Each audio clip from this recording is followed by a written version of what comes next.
cuando la gloriosa gracia de nuestro eterno Dios, soberano e inmutable, es derramada sobre la vida de una persona, gracias a la justificación hecha a través del sacrificio vicario que nuestro Señor Jesucristo efectuaría en la cruz del Calvario para perdón de nuestros pecados. Cuando eso sucede, se nos es otorgado el Espíritu Santo de la promesa. Efesios capítulo 1, verso 13 dice que habiendo oído la palabra de verdad, el evangelio de vuestra salvación, y habiendo creído en él, fuimos sellados con el Espíritu Santo de la promesa. Ese sello que tiene el creyente a partir de ese momento es el que le garantiza el estar por la eternidad con Dios. Es el que le brinda y lo convierte en heredero de la vida eterna, la cual las Escrituras afirman que está prometida desde antes de la fundación del mundo.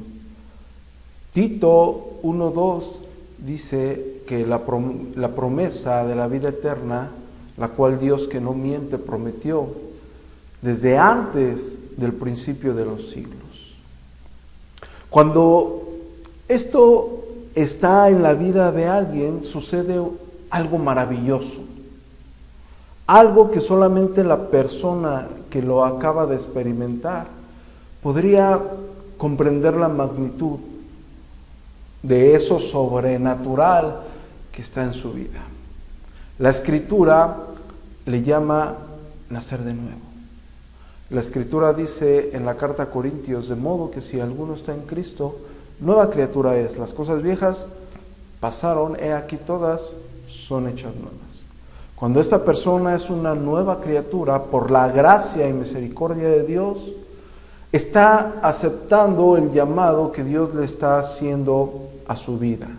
El llamado que Dios hace a la vida de cada creyente, que es el llamado a santidad. Primera de Pedro, capítulo 1, verso 15, así como el que os llamó es santo, ser santos en toda vuestra manera de vivir. Una santidad que nosotros debemos de anhelar, buscar en cada momento. El apóstol Pablo en su segunda carta a Corintios, en el capítulo 7, dice, puesto que tenemos tales promesas, limpiémonos de toda contaminación de carne y de espíritu, perfeccionando la santidad en el temor de Dios. Esa perfección es anhelada por el creyente. El pecado que antes amaba, ahora lo aborrece. Al Dios santo, santo, santo, al cual no quería ni siquiera escuchar de él y se escondía, ahora lo busca ardientemente. Desea un momento y un instante para estar a solas y poder clamar el nombre de su amado y buscarlo. Esa persona que ha sido transformada por el Espíritu Santo, que antes hacía maldad, que antes aborrecía, que antes odiaba, que antes murmuraba, que antes hacía todo lo que no le agradaba a Dios, ahora en su vida se manifiesta el amor ágape, el amor que proviene de Dios, el amor que todo lo da, que todo lo sufre, el único amor que no se envanece. Y pese a cualquier circunstancia, estemos en la tempestad más violenta, en la vida de esa persona mora el gozo y la paz de que un día se va a encontrar con su Señor por la eternidad. Damas y caballeros, eso es el fruto del Espíritu Santo. Así es como lo describen las santas y sagradas Escrituras. Vamos a abrir nuestras Biblias en la carta a Gálatas. El apóstol Pablo, aclarando unas situaciones conforme a lo que estaba ocurriendo en las regiones a la cual la carta es dirigida. Dentro del cristianismo estaban infiltrados algunos judíos que estaban queriendo judaizar el cristianismo, es decir, los estaban queriendo hacer prosélitos, querían que las personas se circuncidaran. El apóstol Pablo, molesto en su carta, les deja ver y aclara que la justificación es mediante el sacrificio de nuestro Señor Jesucristo. La fe es el medio que Dios usa para que nosotros depositemos toda la confianza en Jesucristo como único y suficiente Salvador. Después de aclararles a los Gálatas, a partir del verso 5, del capítulo 5, el apóstol Pablo les dice acerca de la libertad y les aclara que no confundan ellos la libertad con el libertinaje. Es decir, Dios los rescató de la esclavitud en la cual estaban. Y el apóstol Pablo, para aclarar eso, hace una contraposición con respecto al deseo de la carne, con respecto a lo que la naturaleza pecadora quiere, anhela y hace. Y después hace un contrapunto y da las características del Espíritu Santo, el fruto que produce el Espíritu Santo. Leemos Gálatas 22, 5:22. Gálatas capítulo 5, verso 22. Mas el fruto del Espíritu es amor, gozo, paz, paciencia, benignidad, bondad, fe, mansedumbre, templanza. Contra tales cosas no hay ley. Para nosotros entender a qué se está refiriendo y por qué quiere hacer esta aclaración, nosotros tenemos que leer en el mismo capítulo, pero desde el verso 18. Pero si sois guiados por el Espíritu, no estáis bajo la ley. Y manifiestas son las obras de la carne, que son adulterio, fornicación, inmundicia, lascivia, idolatría, hechicería, enemistades, pleitos, celos, iras, contiendas, disensión, herejías, envidias, homicidios, borracheras, orgías y cosas semejantes a estas, acerca de las cuales os amonesto, como ya os lo he dicho antes, que los que practican tales cosas no heredarán el reino de Dios. Y para entender totalmente el contexto, solamente tenemos que regresarnos al verso 13. ¿Por qué estoy haciendo en retroceso? Para que ustedes se den cuenta desde el fruto del Espíritu, las características, después las características de la obra de la carne y el aclaramiento que tiene que dar el apóstol Pablo después de especificar lo que estaba sucediendo en la región de Galacia con respecto a lo que los judaizantes querían hacer con los cristianos. Recordemos que prosélito se le llamaba a un gentil que lo querían convertir al judaísmo. Los judíos querían hacer lo mismo, los judíos cristianos querían hacer lo mismo con los judíos gentiles. La carta, el apóstol Pablo está aclarando que no es necesario, que no están bajo la ley. El verso 13 del capítulo 5 les dice, porque vosotros, hermanos, a libertad fuiste llamado, y aclara solamente que no uses la libertad como ocasión para la carne, sino servíos por amor los unos a los otros, porque toda la ley en esta sola palabra se cumple: amarás a tu prójimo como a ti mismo. Ok.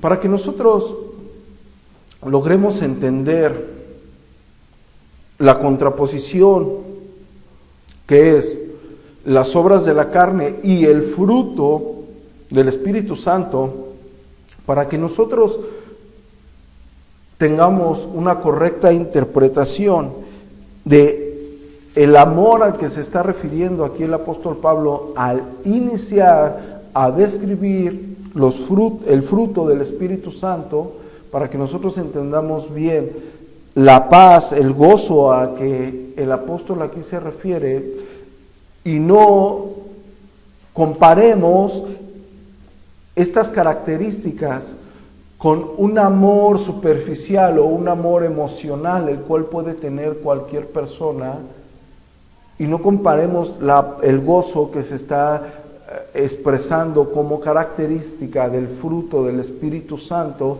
y no lo comparemos con el gozo que una persona puede llegar a tener por algún mérito, por algo adquirido, por alguna emoción, una satisfacción personal, y que no comparemos la paz a la que se está refiriendo como característica específica del fruto del Espíritu Santo con la paz que una persona alejada de la vida de Dios, alejada de la promesa de la vida eterna puede tener. Nosotros tenemos que entender esta división, esta contraposición. Es crucial para nuestra correcta interpretación en el verso y para poder entender la analogía a la que el apóstol Pablo se está refiriendo, y al querer plasmar una verdad espiritual refiriéndose a un fruto. El apóstol Pablo en repetidas ocasiones lo vamos a visualizar haciendo analogías para querer plasmar una verdad espiritual.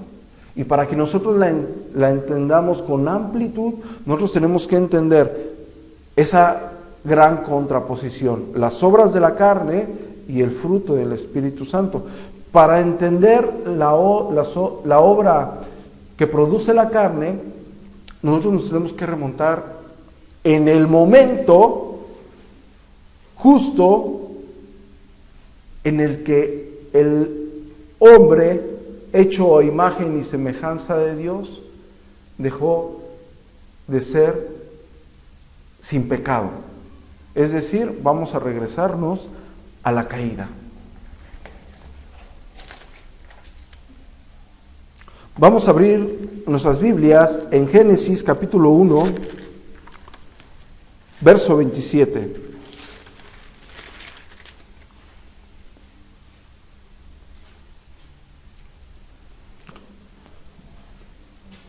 Y creó Dios al hombre a su imagen. A imagen de Dios lo creó, varón y hembra los creó. Cuando la Escritura se está refiriendo a imagen de Dios, se está refiriendo a dos sentidos. Al sentido racional, es decir, el ser humano tiene intelecto, el ser humano tiene emociones, el ser humano llega a razonar, aunque parezca que algunos no. Y en un sentido moral, es decir, cuando el ser humano fue creado sin pecado, bueno.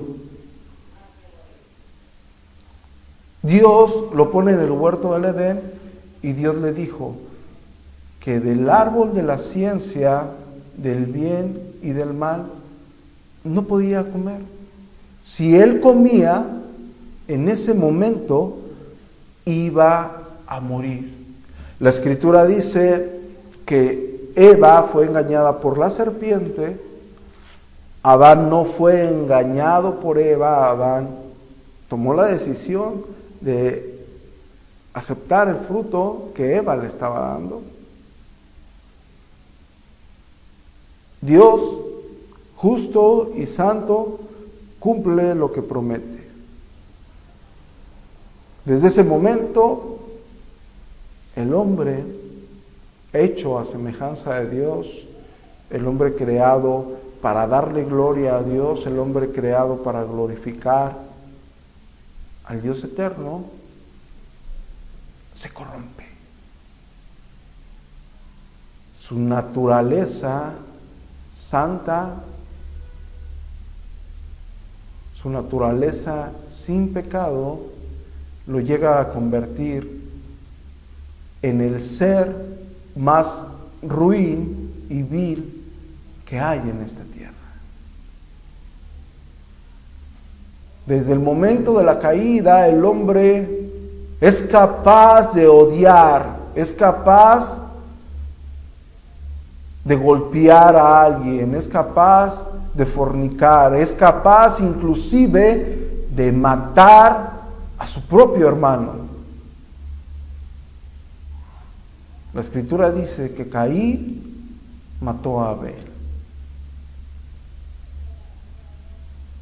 por envidia. El ser humano hecho a semejanza de Dios, ahora la envidia corrompe totalmente su corazón. Los deseos de su naturaleza pecadora lo llevará a la condenación eterna. Lo llevará a estar incapacitado en su totalidad por buscar al Dios santo de la Biblia. No lo podrá hacer. Veremos cómo a través de la Escritura Dios mismo describe al hombre. Vamos a Génesis 6:12.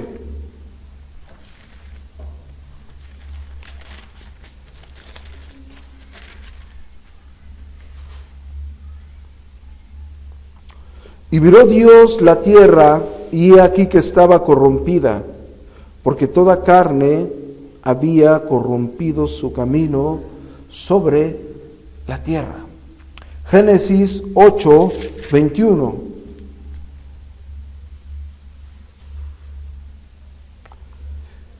Y percibió Jehová olor grato, y dijo Jehová en su corazón: no volveré más a maldecir la tierra por causa del hombre, porque el intento del corazón del hombre es malo desde su juventud. Vamos al Salmo 14.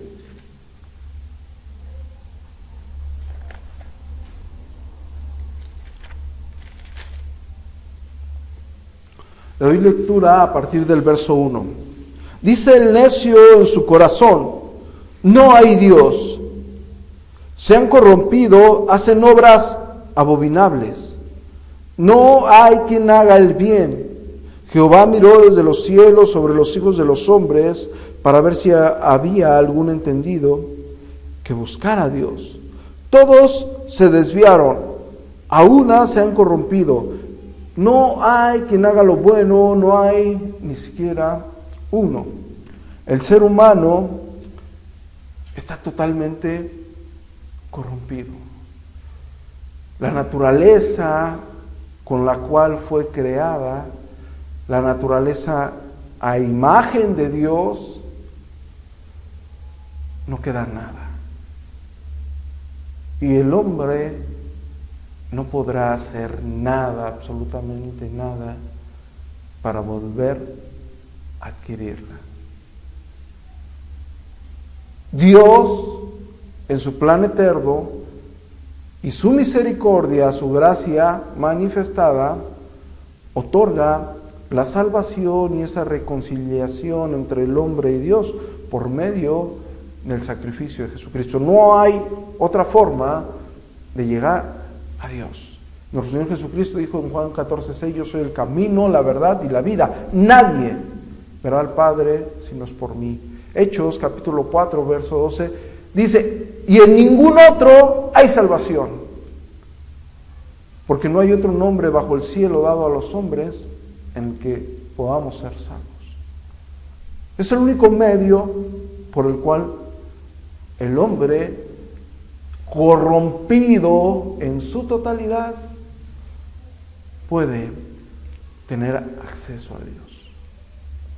La Escritura describe en su totalidad que después de la caída el ser humano está totalmente corrompido. El ser humano no busca al Dios Santo.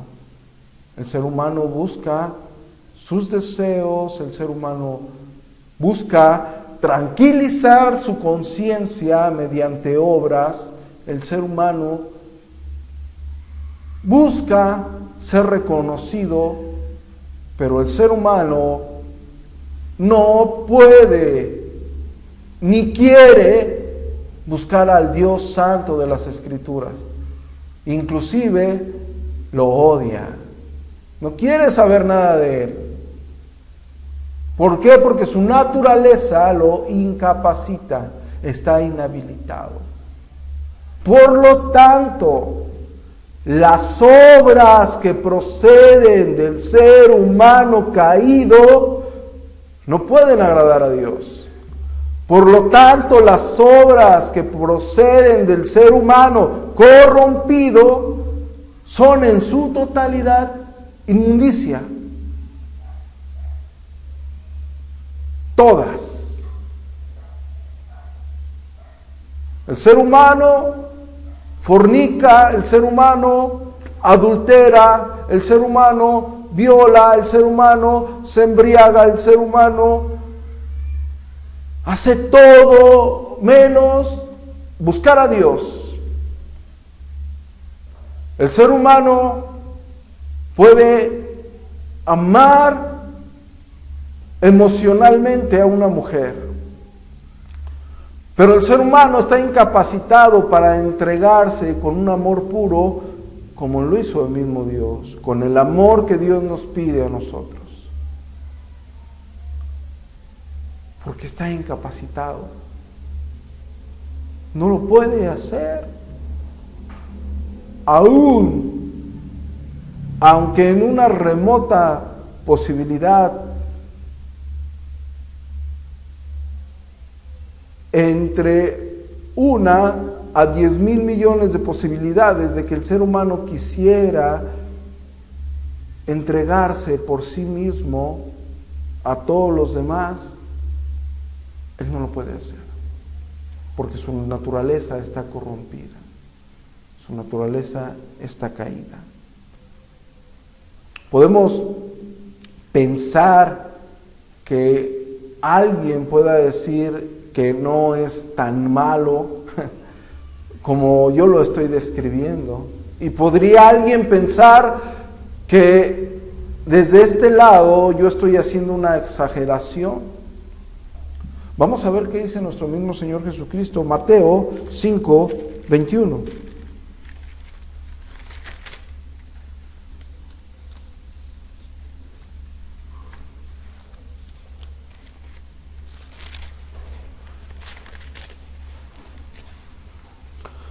Oíste que fue dicho a los antiguos, no matarás, y cualquiera que matare será culpable de juicio.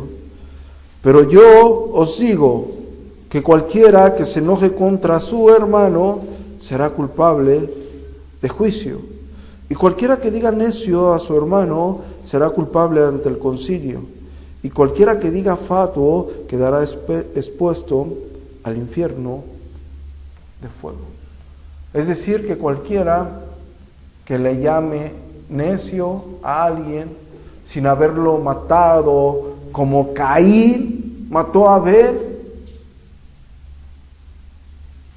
está en la misma condición de incapacidad de amar a Dios y está en la misma condición de hacer abominación a Dios. En el mismo capítulo, en el verso 27, dice: oíste que fue dicho, no cometerás adulterio, pero yo digo que cualquiera que mira a una mujer para codiciarla, ya adulteró con ella en su corazón. Una sola vez que alguien en esta tierra haya volteado a ver a una mujer para codiciarla, la Escritura dice que ya pecó en su corazón. Y solamente hace falta un pecado para que el ser humano se condene. Y la Escritura dice, el salmista dijo: en pecado me concibió mi madre. El hombre está muerto. Efesios 2:1, estás muerto en tus delitos y pecados. Muerte física, muerte espiritual y como consecuencia, muerte eterna. Si nosotros ya tenemos la verdad bíblica al respecto de la naturaleza pecadora, de lo que verdaderamente procede del hombre, porque nosotros podemos encontrar a personas con una actitud moral decente y podríamos argumentar que esa persona no es como la está o la describe las Escrituras, pero la Escritura dice en Eclesiastés 7:20 que no hay hombre justo que haga lo bueno y que nunca haya pecado. No lo hay. No hay ni siquiera uno. Todos se desviaron. No hay quien busque a Dios. Con ese entendimiento nosotros podemos ir, ahora sí, a hacer nuestra interpretación de Gálatas, capítulo 5, verso 22. Gálatas 5, 22.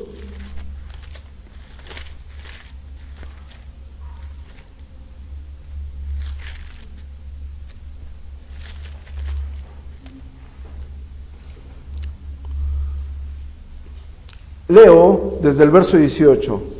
Pero si sois guiados por el Espíritu, no estás bajo la ley, y manifiestas son las obras de la carne, que son, aclaro, por eso nos tuvimos que remontar a observar la caída del hombre, para que nosotros tengamos un entendimiento más amplio. Cuando dice manifiestas son las obras de la carne, que son, y da una serie de descripciones, dice adulterio, fornicación, inmundicia, lascivia, idolatría, hechicerías, enemistades, pleitos, celos, iras, contiendas, disensiones, herejías, envidias, homicidios, borracheras, orgías y cosas semejantes a estas, acerca de las cuales os amonesto, como ya os lo he dicho antes, que los que practican tales cosas no heredarán el reino de Dios. Mas el fruto del Espíritu es y empieza con la palabra amor. ¿Por qué es importante que tengamos esto? Primero, vamos a observar de cerca la analogía que está haciendo el apóstol Pablo aquí. Cuando él está diciendo el fruto, se está refiriendo a un producto. Él está haciendo la comparación del fruto que puede producir algún árbol, quizás. Las personas que conocen de fruticultura, las personas que estudian las ramas dedicadas a la cosecha de frutas, a la siembra de árboles frutales, esas personas saben que hay divisiones en cada árbol. Cada especie es diferente según su fruta, según el tipo de fruta que produce. Nosotros conocemos muy comúnmente el durazno o melocotón, no sé cómo le llamen en esta parte del país. Y nosotros sabemos que tiene una piel aterciopelada, la cual al quitarla vamos a encontrar carnita. Y después, cuando nos acabemos esa carnita, vamos a encontrar un huesito. Y dentro de ese huesito está la semilla. Y si nosotros vamos y tomamos una ciruela, vamos a encontrar características similares a estas. Es decir, va a tener una piel de diferente textura, va a tener carnita, y cuando terminemos la carnita, vamos a encontrar un huesito, en el cual adentro tiene la semilla. La cascarita de afuera, las personas que saben de fruticultura, le llaman epicarpio. La carnita se llama mesocarpio. Y el huesito que contiene la semilla se llama endocarpio. Este tipo de características que tiene este tipo de fruta, donde existe adentro un huesito que contiene la semilla, está entre la rama de los árboles conocidos como drupos. A diferencia que si tomamos una manzana va a tener diferente textura de piel, pero igual va a tener una piel que se llama epicarpio, y va a tener una carnita diferente que se llama mesocarpio. Y aquí ya no vamos a encontrar un hueso duro que contiene la semilla, sino vamos a encontrar unas pepitas muy chiquitas donde adentro de eso está la semilla. Y si nosotros tenemos una manzana y una pera, vamos a ver que tienen las mismas características.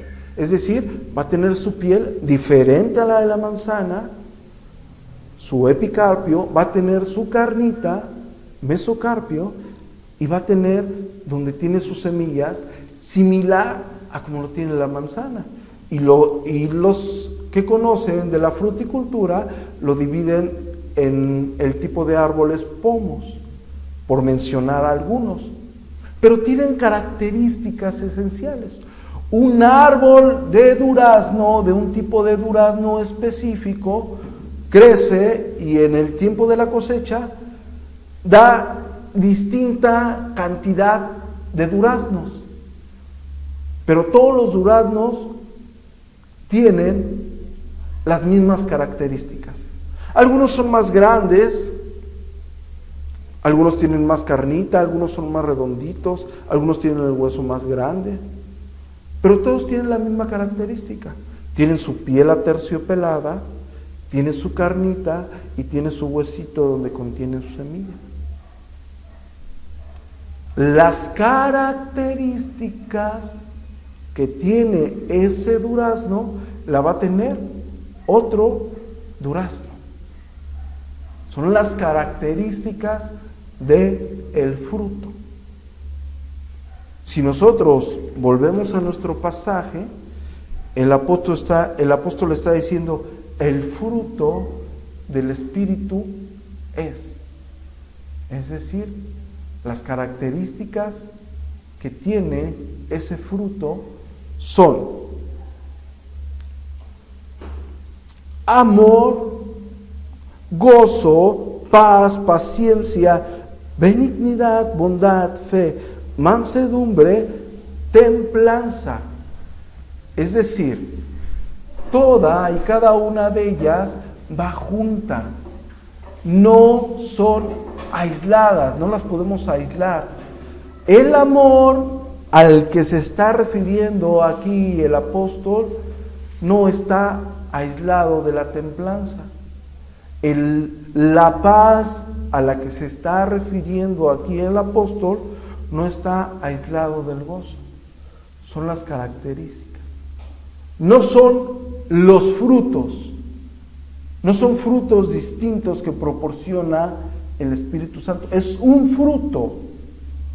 El fruto, el producto Quiero que tengan en mente la analogía que está haciendo. El fruto, el producto del Espíritu Santo es, y empieza a describir en unidad las características.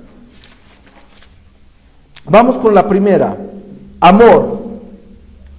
Al amor que se está refiriendo no es a un amor emocional, no es el amor apasionado que puede tener una pareja, no es el amor sensitivo al que comúnmente estamos acostumbrados. Al amor que se está refiriendo aquí es al amor ágape, al amor que se da, que todo lo da. Y las Escrituras describe perfectamente, literalmente y explícitamente este amor. Primera de Corintios, capítulo 13.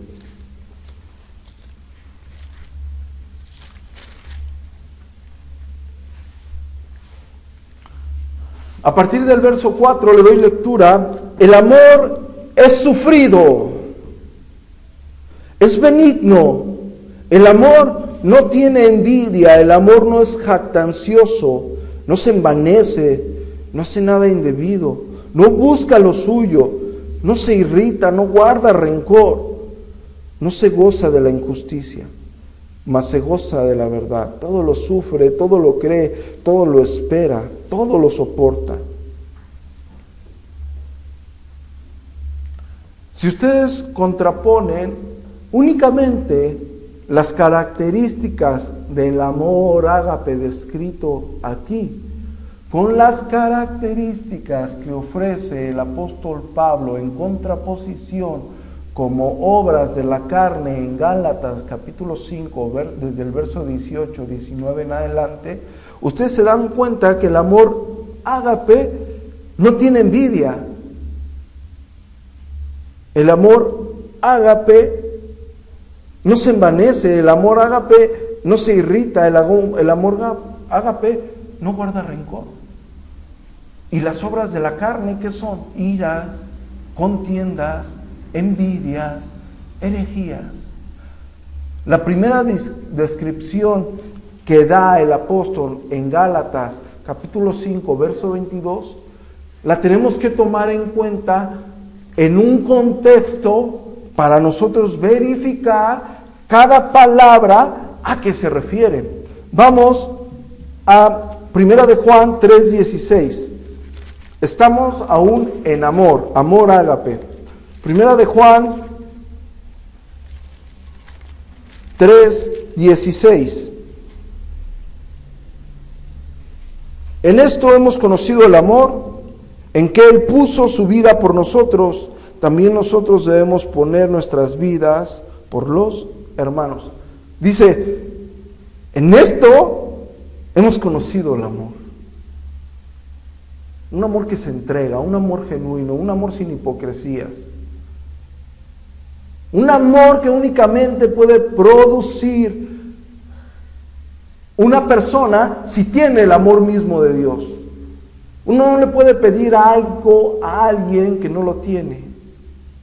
Este amor solamente puede ser producto de alguien que tiene el Espíritu Santo. Es el fruto del Espíritu Santo.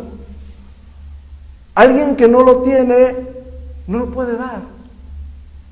Ahora, con ese contexto vamos a ir verificando la palabra de amor ágape, el amor que todo se da.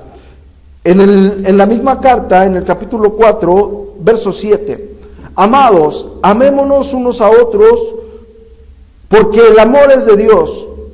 Todo aquel que ama es nacido de Dios y conoce a Dios. El que no ama no ha conocido a Dios, porque Dios es amor. En esto se mostró el amor de Dios para con nosotros, que Dios envió a su Hijo unigénito al mundo para que viviésemos por Él. Un amor que se da, que se brinda. No un amor que se exige, un amor que se otorga, porque se te fue otorgado Y una persona no puede otorgar algo si no lo ha recibido. Por eso es la división, por eso es el antagonismo de plantear las obras de la carne y el fruto con sus características. Seguimos, gozo. No está hablando del gozo que una persona puede tener porque le fue excelentemente bien en su negocio, en sus finanzas, en su estudio. Está hablando en el mismo contexto del amor que proviene de Dios, está hablando en el mismo contexto el gozo que proviene de Dios, a saber que tú fuiste sellado con el Espíritu Santo y tú tienes vida eterna. Pase lo que pase, nadie te la puede arrebatar. Nadie. No va a haber nadie, nada. La tienes, es tuya.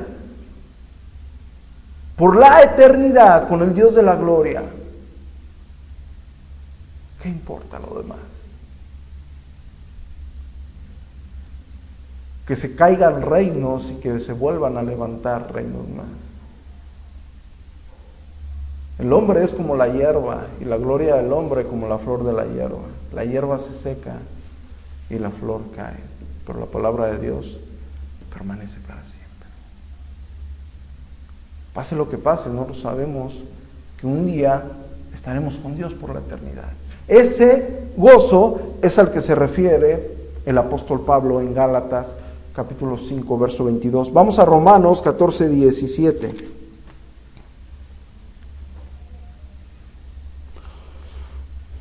Porque el reino de Dios no es comida ni bebida, sino justicia, paz y gozo en el Espíritu Santo. Filipenses 4, 4. El apóstol Pablo diciendo, regocijaos en el Señor siempre. Otra vez digo, regocijaos. Vuestra gentileza sea conocida de todos los hombres. El Señor está cerca. El gozo que proviene de Dios, porque la vida de Dios está en ti.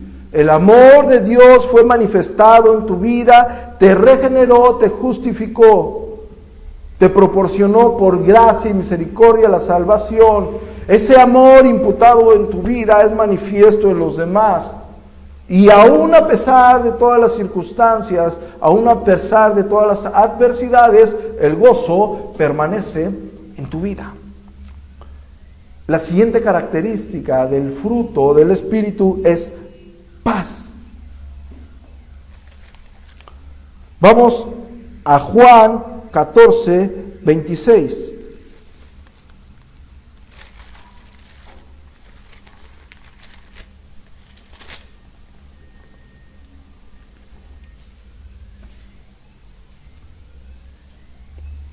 Mas el Consolador, el Espíritu Santo, a quien el Padre enviará en mi nombre, Él os enseñará todas las cosas y os recordará todo lo que yo os he dicho.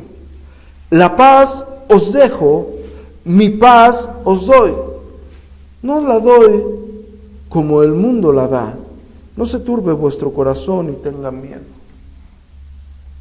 La paz, un estado de tranquilidad que únicamente tiene la persona que ha sido regenerada mediante el Santo Espíritu de Dios. Romanos 8:28.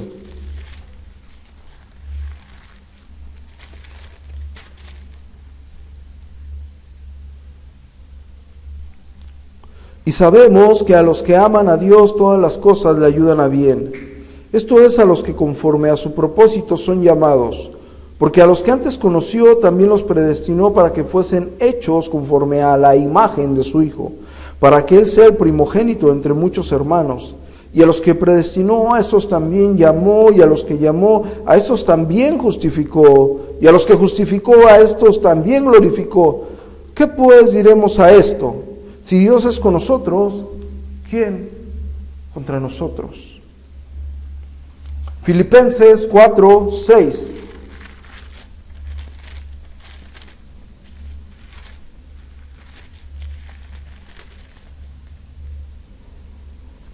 Por nada estéis afanosos, sino sean conocidas vuestras peticiones delante de Dios, en toda oración y ruego, con acción de gracias. Y la paz de Dios, que sobrepasa todo entendimiento, guardará vuestros corazones y vuestros pensamientos en Cristo.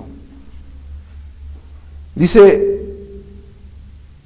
y la paz de Dios que sobrepasa el entendimiento. ¿Por qué estamos hablando de una forma tan gloriosa acerca de esta paz? Porque es una paz que no conoce un incrédulo, una persona que no ha nacido de nuevo. Inclusive una persona que asista a una iglesia y que no haya nacido de nuevo, no conoce esta paz.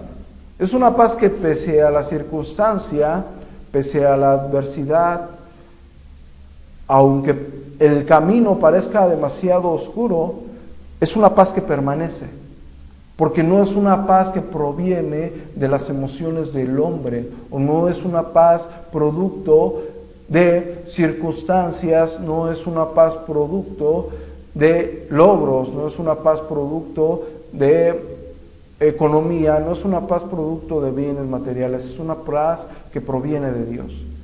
Y lo que proviene de Dios es eterno. El contexto es amor, amor ágape, amor que se brinda, gozo que proviene de Dios. El contexto lo tenemos que manejar a la contraposición, al antagonismo que está haciendo el apóstol Pablo para describir las características del fruto del Espíritu Santo. Vamos con paciencia.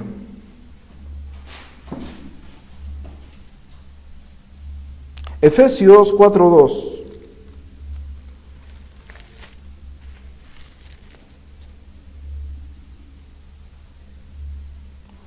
Con toda humildad y mansedumbre, soportaos con paciencia los unos a los otros en amor.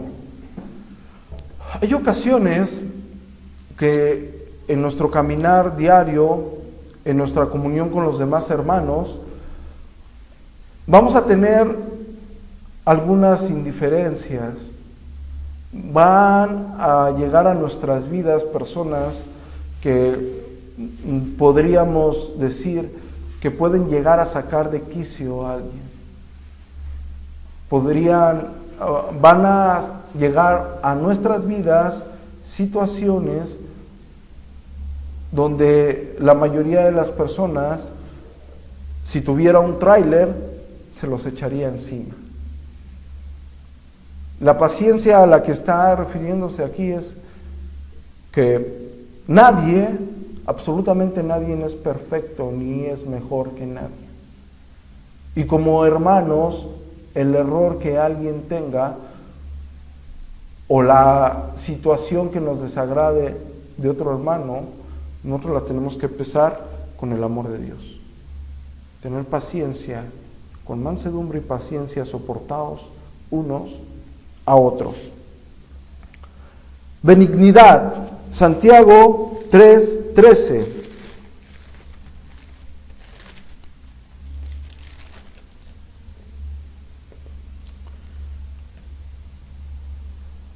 ¿Quién es sabio y entendido entre vosotros?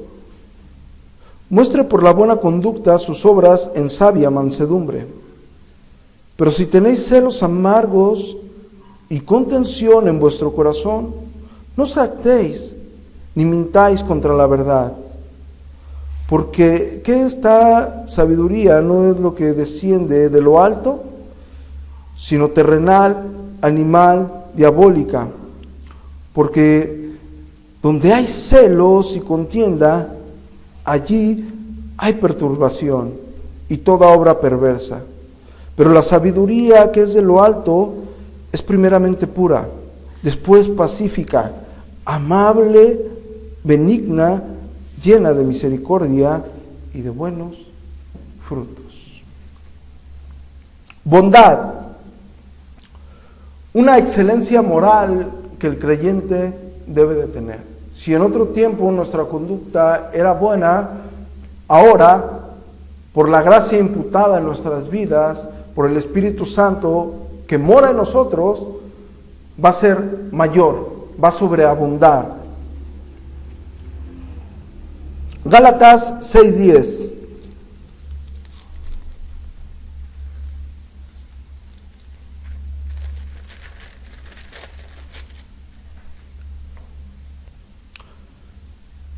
Así que según tengamos oportunidad, hagamos bien a todos y mayormente a los de la familia de la fe. Como hermanos que ya tienen en su corazón el amor ágape, uno puede proporcionarse a sí mismo en amor a los demás.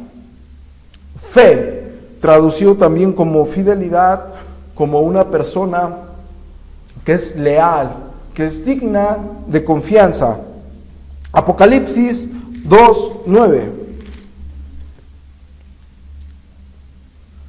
Yo conozco tus obras y tu tribulación y tu pobreza, pero tú eres rico, y la blasfemia de los que dicen ser judíos y no lo son, sino sinagoga de Satanás.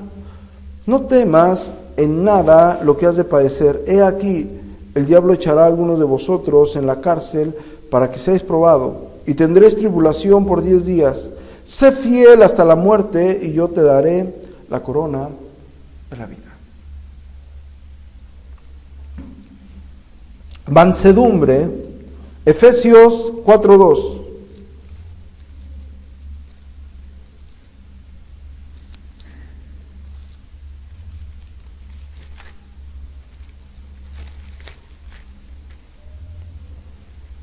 Con toda humildad y mansedumbre, soportados con paciencia los unos a los otros en amor. A la mansedumbre que se está refiriendo aquí es a pesar de que una persona, ya sea en el ámbito secular o ya sea dentro del cristianismo, cuando una persona nos ofende o una persona intenta hacer algo para irritarnos o nos intenta molestar, nosotros no tenemos que tomar venganza hacia esa persona, sino con amor y mansedumbre, soportar y esperar, porque la justicia es de Dios.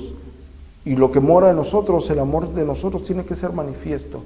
Ya sea que nos agredan verbalmente, ya sea que haya una violencia, nosotros la mansedumbre que tenemos que tener es algo que ya está implícito en nosotros, por la misericordia de Dios. Y por último, templanza, segunda de Pedro 1:5.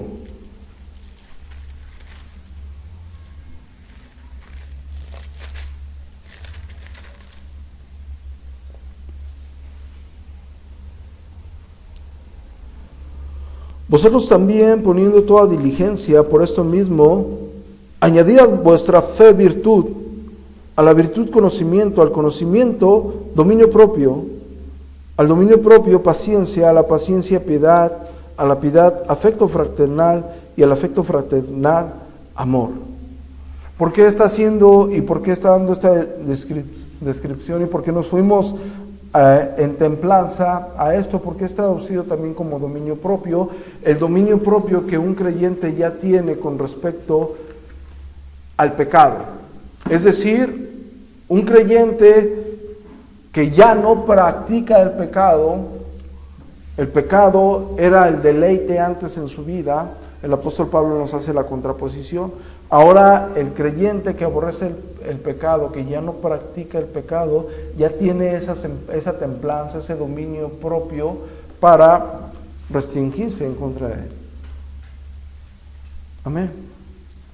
Y al último, cuando el apóstol Pablo dice contra tales cosas no hay ley, ya que al principio revisamos el contexto de lo que está sucediendo, lo que el apóstol Pablo está queriendo decir es que si tú tienes el Espíritu Santo, y al describirte cuáles son las características del fruto, porque muchos confunden y dicen los frutos del Espíritu Santo, no, es el fruto. Por eso hicimos la analogía, por eso la revisamos un poquito detalladamente para nosotros ver verdaderamente qué es lo que nos quería decir el apóstol Pablo, es decir, las características del fruto.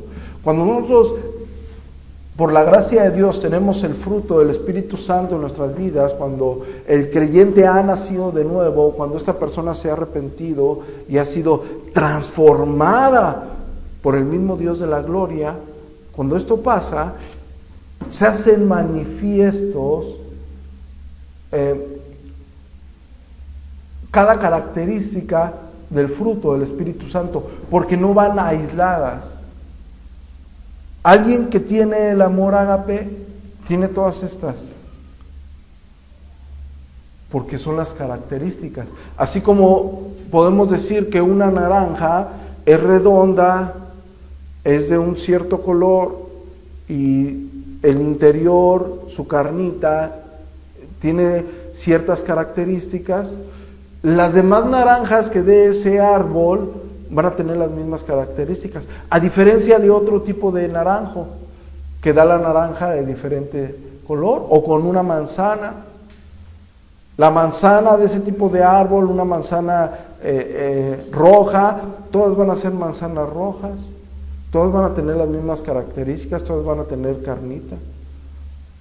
Una que otra va a tener un gusanito.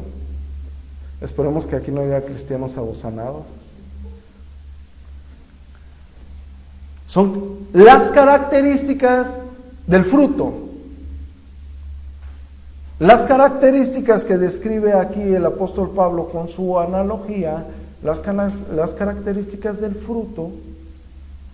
Al último, al decir contra tales cosas no hay ley, lo que nos está queriendo decir es que si tú tienes el Espíritu Santo, tienes estas características que es el fruto del Espíritu Santo, las cuales te van a hacer vivir para agradar a Dios.